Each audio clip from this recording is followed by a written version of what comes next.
In this video, I'm going to show you how you can easily stop third-party apps and services from getting access to your Google account. Be sure to watch the video to the very end so you don't make any mistakes. Let's get started, guys, and first off we need to open up a web browser. Today I'm gonna use Google Chrome, and then once it is done, we need to sign into our Google account and then hover our mouse at our profile picture at the top right corner and then click on it. After that, get into Manage Your Google Account, just click right here. And then you will be taken to the page where you need to select Security option right here at the left.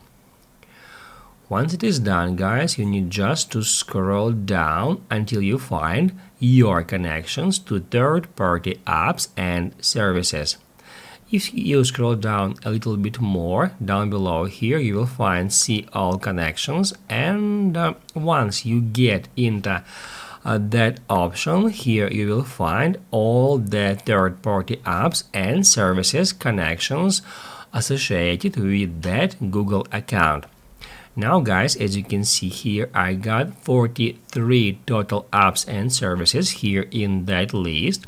That's how we can filter them. We can filter them by sign in with Google or access to and then we can select calendar, contacts, drive, or maybe Gmail.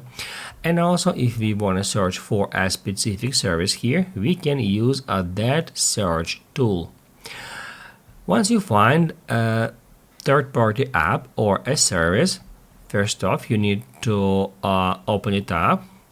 Right here, it will show you the exact permissions we are given to that particular service. Here, we can also click at See Details, and then to stop that service from getting access to our Google account, all we have to do is just click at that button and then click at Confirm. After that, we can go back to our services list, and here we can, I'm gonna open up that list again. Now I'm gonna search for another service here. Let it be that one. We can also open it up, and then we can click also right here where it says delete all connections you have with that service, and then click at Confirm. Basically, guys, that's it. So if this video was helpful for you, don't forget to hit the like button.